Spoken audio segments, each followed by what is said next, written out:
problemàtiques que tenim actualment a la viticultura és les malalties de la fusta, sobretot el llampat, que és una malaltia que acaba amb la vida de la planta, o sigui que és veritat que ens afecta i ens afecta molt i no té solució. Les plantes es van contaminant i s'extén, no? Un cop detectem una planta, segurament les del voltant estaran afectades i al cap d'un temps es moren. Llavors el que ens passa és que tenim vinyes on hi ha zones amb una mortalitat molt alta. Convivim amb les malalties de fusta, però assumim que n'hi ha moltes parcel·les, a la majoria de les parcel·les no se n'escapen, o més joves o més velles. A més, nosaltres estem en una zona que tenim molta parellada, la parellada és especialment sensible a les malalties de fusta, i costa molt de gestionar, és a dir, sabem que al final el desenllaç sempre és l'eliminació del cep, no? Que no tenim cap més mesura que podar correctament i intentar protegir les ferides de poda. Tot són mesures preventives. Aquest projecte pretén buscar solucions per les malalties de fusta, i aquí el que s'ha fet és un plantejament, juntament amb Gramona i l'ADB de Penedès Sant Martí Superior, per analitzar una miqueta en quines condicions es donaven aquestes malalties de fusta i analitzar a nivell metagenòmic quins eren els espais sans i els espais afectats, per poder una miqueta fer d'alguna manera com una mena de CSI i analitzar quins podien ser causants i quins podien ser protectors. Identificar quins organismes poden ser protectors d'aquestes malalties de fusta o bé promotors.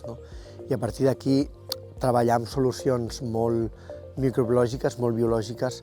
El primer de tot és avaluar la presència de fongs patògens que produeixen malalties a la fusta de la vinya. Per una altra banda, és avaluar la biodiversitat microbiana, en especial de fongs microscòpics i bacteris, al sòl, a la terra, i veure com varia entre parcel·la i parcel·la estudiada, depenent del varietal que estigui plantat, la història d'aquesta parcel·la.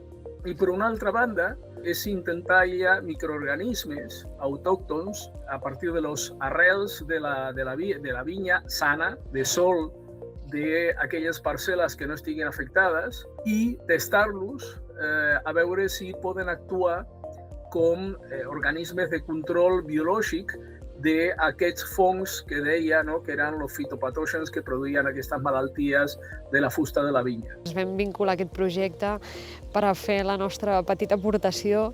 Sabem que això són problemes molt grans, que potser les solucions també són complexes. O sigui, el que se fa és extreure el DNA total de la mostra de terra o de rizofera, se seqüencia i en aquestes seqüències tu pots deduir en quina proporció estan els diferents microorganismes en aquesta mostra.